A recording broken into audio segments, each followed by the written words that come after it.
ability to focus. I'll give you an example. You want to know if your brain functions or not? Think about one expression for 1 minute straight.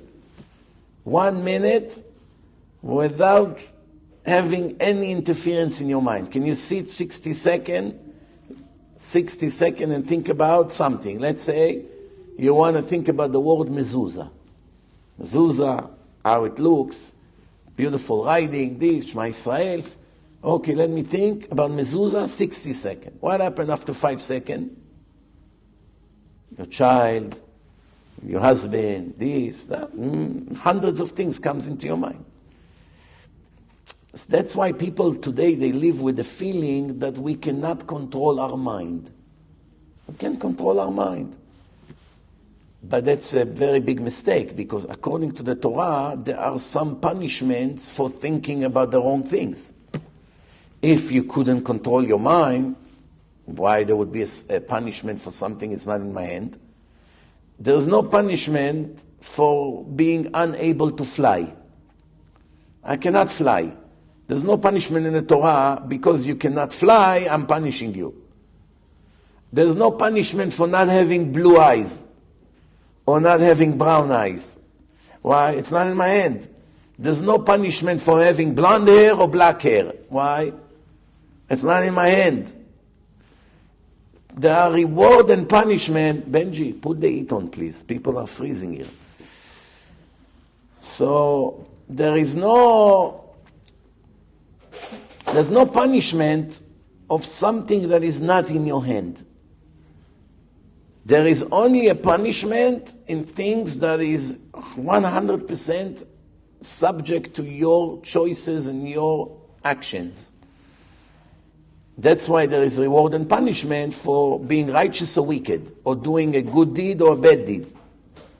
But there is no punishment of being short or tall.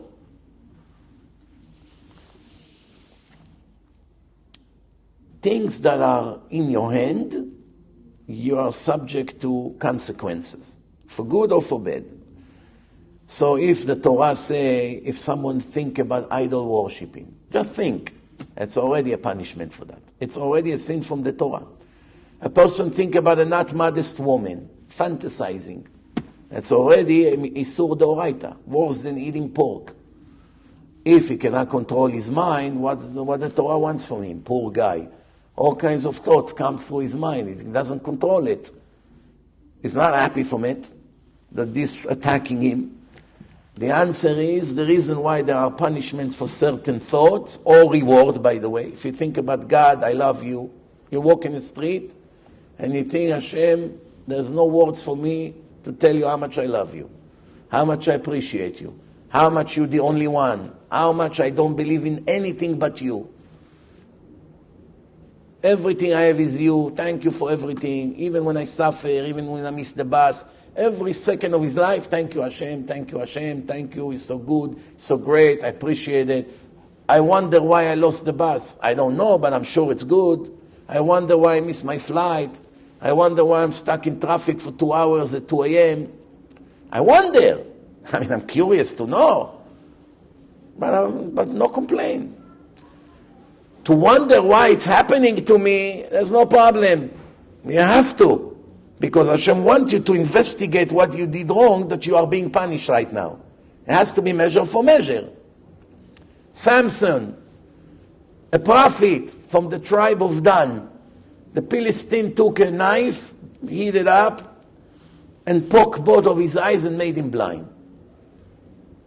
Why someone that is a messenger of God is a Nazir, special holy monk from birth, couldn't cut his hair, Hashem sent an angel to his mother and father to inform them that they're going to have a holy son and he's going to be born already holy, meaning the mother already cannot drink wine, don't eat grapes, no raisins. Why? She's like Nezirah. So the angel are telling her, her name was Tzlalfonit, that's the mother of Shimshon. And his father, his name was Manoach. And the father wasn't a Talmid Chacham, wasn't some kind of a rabbi. The Gemara says he was Am Haaretz. He was an ignorant Jew, Manoach. So ordinary people, angel comes, the mother was barren, she cannot have kids. The angel come and say to her, you're going to be pregnant now, you have to start preparing. This boy will be someone who will save the Jewish nation from the Philistines, not Palestinians. Palestinians are crooks. They took the name that the Romans gave the Holy Land. They called it Palestina after Philistines, which is a whole different nation. They're not Arabs, nothing to do with Ishmael. And they adopted the name to claim a false claim that they own the land. Everybody knows it's a scam. Everyone knows they're lying. Everyone knows the Jews were always there.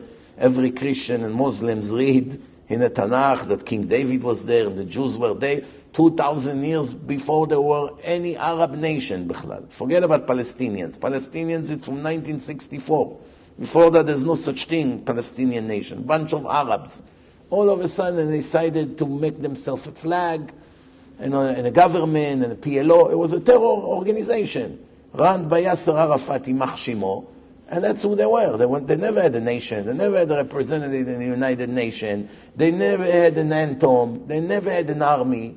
They never had anything. They don't have one history book from before 1964. I mean, the Jews have tens of thousands of history books about their glorious history and achievements.